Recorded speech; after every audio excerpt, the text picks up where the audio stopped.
A single mother pleaded with her own parents for a loan of 20,000 euros to save her son, but they coldly refused, needing the money for her brother's luxury vacation. 3 years later, when the family lost everything, they appeared at her small bistro, begging for help. But this time, the daughter who once wept shed no more tears. She quietly closed the door, finding justice for herself. What would you do in her situation? Please share your thoughts in the comments. Now, please listen to the story. I sat numbly at my desk. The yellow lamplight fell on a pile of bills, the numbers dancing before my eyes like daggers. 4,300 euros, 6,700 euros, and then, in bold red letters, the amount due before the next hospital admission. From the bedroom next door, Leo's wheezing breath was a heavy, steady rhythm. Each breath felt like a cord tightening around my chest. The phone rang. Dr. Martin's name flashed on the screen. I swallowed hard and answered. His voice was calm but couldn't hide his concern. Eleanor, Leo's condition isn't stable. The special dialysis treatment is urgent. If we delay, his kidney function will decline severely. The cost is approximately 20,000 euros. 20,000 euros. The number hit me like a block of concrete. I tried to keep my voice steady. Doctor, can you give me a few more days? I'll find the money, I promise. I understand, but his condition can't wait long, Eleanor. I nodded, though he couldn't see me. I hung up, stunned. 20,000 euros. For many, it might be the price of a car. But for me, it was a mountain. I had always thought I was strong, but facing my son's illness, I felt smaller than ever. I decided to go to my parents. It would wound my pride, but for my son, I had no other choice. That afternoon, the Paris sun was harsh as I stood before the 2-story house in the suburbs where I grew up. The gate, painted a faded blue, creaked in the wind. I took a deep breath and rang the bell. My mother, Marie, opened the door, a flicker of surprise in her eyes. Eleanor? You didn't say you were coming. I'm sorry, Mum. I need to ask for your help. I stepped into the living room. My father, Jean, sat on the sofa, a newspaper open to the business section. I sat down, my hands clenched. Mum, Dad, Leo is very sick. The doctor said he needs 20,000 euros for a special treatment. I'm out of options. I'm asking if you could lend it to me. I'll pay it back. The room fell silent. My father looked up, his glasses slipping down his nose. 20,000 euros? Eleanor, you have to be realistic. We're saving that money for our retirement. My voice trembled. I understand, but this is your grandson's life. I'm only asking for a loan, not a gift. My mother sighed. Eleanor, we have to think of the future. Your brother, Victor, is starting a new business and needs capital. You should try to find another way. Her words were a cold blade. I looked at them, their faces lined with age, but their eyes held no trace of compassion. I remembered last Christmas, in this very house, when they boasted about selling a plot of land for over 100,000 euros to fund Victor's trip to the Maldives. At the time, I just smiled, thinking their happiness was what mattered. I never imagined that a year later, with my son in the hospital, they would talk to me about being realistic. So you really can't help me? I asked one last time. My father put down his newspaper. You need to learn to stand on your own 2 feet. I let out a laugh, but tears streamed down my face. Yes, I understand now. I stood up, said a quiet goodbye, and walked away. Behind me, my mother's voice followed. Don't be upset, dear. We just want you to be stronger. Back in my small apartment, Leo was asleep, his small hand resting on an old teddy bear. I sat by his bed and whispered, "Don't worry, Mummy will find a way." I opened my laptop and started typing, creating a fundraising page. Help 8-year-old Leo fight end-stage kidney failure. My fingers trembled, but I uploaded the photos, the medical bills, and a picture of my son smiling weakly from his hospital bed. When I clicked post, my heart pounded. I didn't know if anyone would read it, believe it, or help, but at least I hadn't given up. That night, I dreamt of a Christmas dinner from long ago.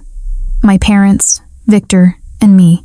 My mother smiled, pouring wine for my father, saying, "With two wonderful children like these, we have no regrets." I had smiled too, not knowing then that their pride was never meant for me. The next morning, I woke to the chill of an autumn morning in Paris. I had less than 200 euros in my purse, and the hospital required a deposit of 5,000 euros. I went to the small bistro run by an old woman, Sophia, where I used to wash dishes as a student. The smell of her famous beef stew rich with herbs and simmering broth made my stomach clench. It was a scent of nostalgia, of mornings when my family was whole. Sophia's kind eyes widened when she saw me. "Eleanor, it's been so long. How are you?" I forced a smile, my voice catching. "I'm okay, Sophia. I have a small favor to ask." I told her everything about Leo. She listened, her eyes welling up. When I finished, she pulled out her purse and handed me a wad of cash. "It's all I have right now, 1,000 euros. It's not much, but please take it. Saving your son is what's most important." I held the money, a wave of warmth and bitterness washing over me. "Thank you," I sobbed. She patted my shoulder. Sometimes strangers show us more kindness than our own blood. That afternoon, I received a call from my mother. Her voice was cheerful. "Darling, we just booked the flights for Victor and his wife to the Maldives. A 20,000 euros all-inclusive package at a 5-star resort. He deserves it for all his hard work." I was speechless. My hand shook so badly I almost dropped the phone. "Mum, you said 20,000 euros? "Yes. Isn't it wonderful? How is little Leo, by the way? Is he feeling better?" I wanted to scream that my son was fighting for his life, that I was begging for every euro, but all that came out was a hoarse whisper. "Yes, thank you for asking, Mum." After the call, I sat in the cold hospital corridor. A woman who sold me stew from her tiny shop gave me 1,000 euros, while my own parents had just spent 20 times that amount on a vacation for my brother. Perhaps to them, my son and I were simply not a worthy investment. That evening, my phone buzzed with a notification. Victor has posted a new photo. I clicked on it. There he was, standing on a white sand beach in the Maldives, a glass of champagne in his hand.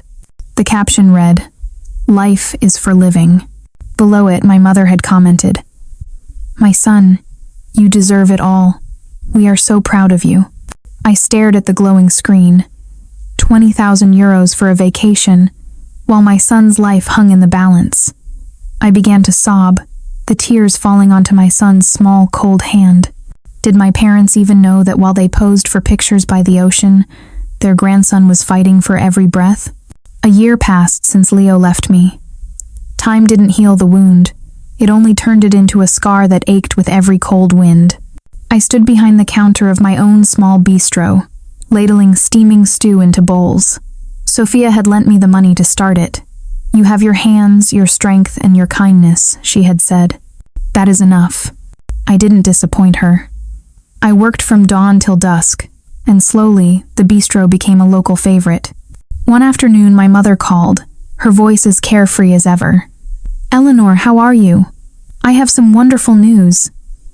Victor just booked a family trip to Japan. We're all going to Tokyo for 10 days.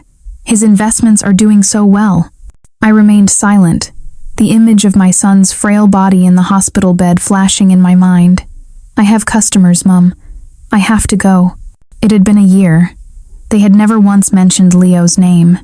It was as if he had never existed. That evening, Sophia stopped by. "I heard your parents have invested heavily in the stock market," she said, her voice laced with concern. "Hundreds of thousands. It's a big risk. From the day I lost my son, I had stopped expecting remorse or love from them. But hearing this, I remembered every euro they had lavished on my brother and every cold refusal I had faced." Later that night, Sophia called again. "Eleanor, I just heard the news. The market crashed. Your parents? They're ruined. They've lost nearly everything." I stood in silence as a cool breeze drifted through the bistro. Was this the beginning of the justice I had longed for? Or was it a chance to watch them face the consequences of their own coldness? "Leo, I whispered to the small photo by the cash register. Perhaps it's time for me to return to where it all began. The next morning, my mother stood at the bistro's entrance. She looked haggard, her face pale. "Eleanor," she began, her voice trembling. "I'm sorry to come here like this. The bank is about to foreclose on the house. Your father is sick with worry, and Victor has lost everything. We just need 50,000 euros. Please help us this one time. I'm begging you." 50,000 euros. I remembered pleading for less than half of that to save my child, only to be told I had to be realistic. I smiled, a humorless, bitter smile. 50,000 euros, I repeated. I once needed 20,000 euros to save Leo's life. You told me to save for the future. What does your future look like now, Mother? Her head bowed. I was wrong, Eleanor. I didn't know how sick he was. You chose Victor, I said, my voice steady. You chose money, you chose appearances. When I needed you most, you told me to handle it myself. Now, you must handle this yourself, just as you taught me. Do you hate me that much? She whispered. No, I answered calmly. I don't hate you, but I remember, and I will not forget. She turned and walked out into the rain, a small, defeated figure disappearing into the gray mist. That evening, my father called, his voice weak and desperate. Eleanor, please. I need to see you, just once. I met them at the bistro, after closing. The air was thick with unspoken words. Eleanor, my father said, you are our last hope. We need 20,000 euros to save the house. I looked at him. Do you remember, Father? That is the exact amount I needed to save Leo. My mother flinched. My father fell silent. You said you didn't understand how sick he was, I continued, my voice low but sharp. But you understood the 100,000 euros for Victor's vacation. You understood the investment in his business. You understood everything perfectly. But for Leo, the answer was to be realistic. The reality is, my son is gone. I stood up. I won't lend you the money, not because of the money itself, but because unless you feel what it's like to be abandoned, you will never understand how cold it was for me in that emergency room, holding Leo's hand. My mother finally looked at me, her eyes brimming with tears. I'm sorry, Eleanor. Since he's been gone, I can't sleep. I wish I could trade places with him. His memorial doesn't require a house deed, I replied. It requires a heart, and a heart, to be warm, must first not be unfeeling. Go home. When you are ready to speak of Leo as a member of this family, then you can return. But if all you have are numbers and property deeds, then we are finished. I opened the door. They left without another word, two shadows melting into the night. The next day, Victor appeared at the bistro. He looked broken. Eleanor, he stammered, I was wrong. I was so caught up in my own world, I didn't understand. The 100,000 euros for that trip to the Maldives, I asked, my voice flat. Could it have saved my son? He flinched. Maybe, he whispered. Maybe it would have given him a chance. A child's chance isn't maybe, Victor. It's in the choices adults make. Your choice was champagne on a beach. My son's was a drip feed. He pushed a folder across the table. This is everything I have left. The deeds, the accounts. If you help me, help our parents, it's all yours. I pushed it back. I don't trade with my pain. I walked to the door. You chose the Maldives. Now, deal with the consequences. When you have the courage to stand at Leo's grave and say out loud that you chose wrong, then come back. I closed the door on him, the click of the latch final and absolute. That night, I sat down and wrote an email. I detailed everything. The request for 20,000 euros, the 100,000 euros vacation, the missed funeral for a party. I didn't write with anger, but with the quiet calm of someone who had nothing left to lose. I sent it to Sophia and asked her to share it with our extended family. I just want them to know the truth, I wrote. The truth spread quickly. Messages of support poured in. An aunt messaged, I'm so sorry, Eleanor. You did the right thing, Leo would be so proud. For the first time, I felt a crack in the dam of my grief. Then, A message from my mother. Eleanor, please make it stop. Your father is ill.